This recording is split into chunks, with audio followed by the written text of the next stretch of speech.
అందరికీ నమస్కారం. పిల్లల అభ్యసనలో తల్లిదండ్రుల సమాజ భాగస్వామ్యం అనే రెండవ మాడ్యూల్‌కు స్వాగతం.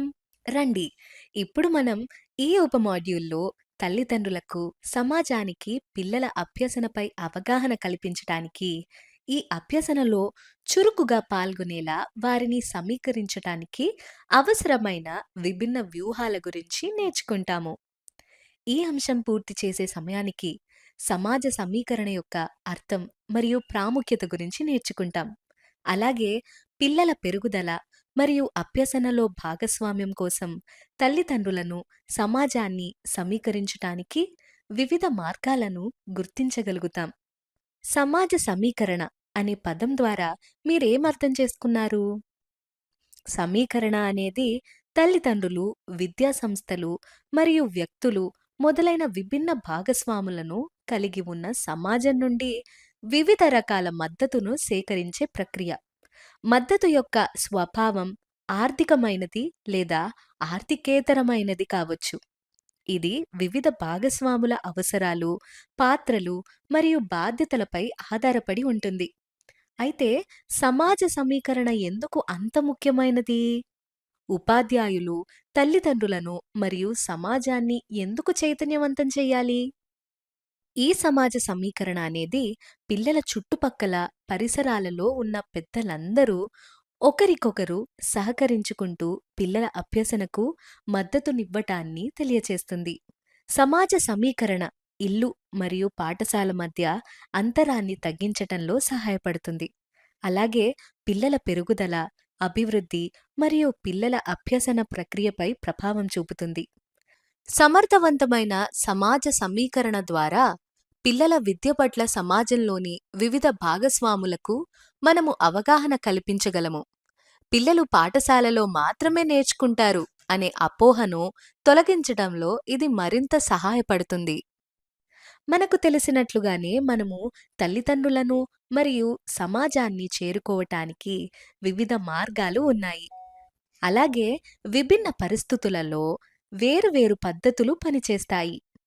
ఈ విభిన్న మార్గాలలో ప్రతి ఒక్కదాని గురించి అర్థం చేసుకోవటానికి ప్రయత్నిద్దాం. వ్యక్తిగత పరిచయం కోసం ప్రతి ఇంటిని సంప్రదించటం మొదటి మార్గం. ఇది ఫోన్ కాల్స్, ఎస్ఎంఎస్ లేదా వాట్సాప్ ద్వారా చేయవచ్చు. అత్యవసర సందర్భాలలో ఫోన్ల ద్వారా కాకుండా వ్యక్తిగతంగా సంప్రదించటం కోసం ఇంటింటికి వెళ్ళడం మంచిది. రెండవ మార్గం ఏమిటంటే చిన్న సమూహాలలో సమావేశాలు నిర్వహించటం. ఉదాహరణకు తల్లుల గ్రూపులు, తల్లిదండ్రుల సమావేశాలు ప్రతి నెల ఈసీసీఈ రోజు నిర్వహించటం. సంసిద్ధత ఉత్సవాలు ఇంకా జూమ్, వాట్సాప్ లేదా గూగుల్ మీట్ వంటి ఆన్లైన్ సమావేశాలు నిర్వహించటం ద్వారా తల్లిదండ్రుల మరియు సమాజంలోని సభ్యుల సహకారం పెరుగుతుంది. దానివలన మంచి ఫలితాలు పొందవచ్చు. మూడవ మార్గం ప్రింట్ మీడియాను ఉపయోగించి సమాజ భాగస్వామ్యాలను సమీకరించవచ్చు.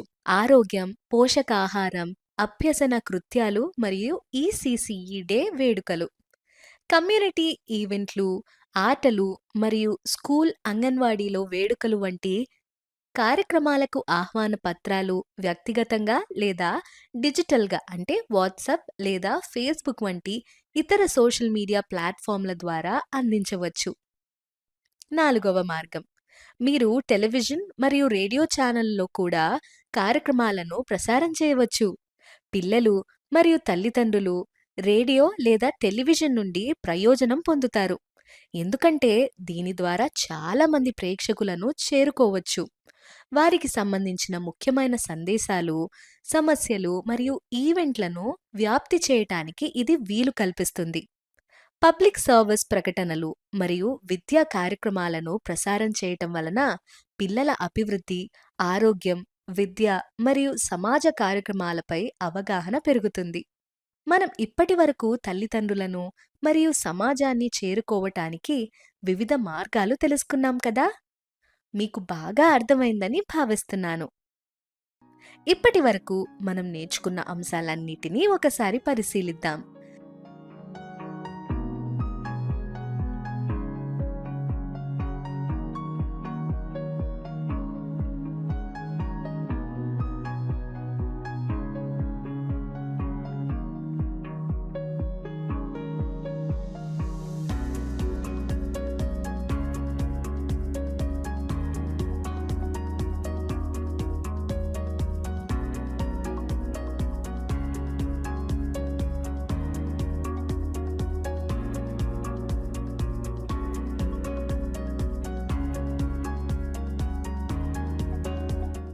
ధన్యవాదాలు.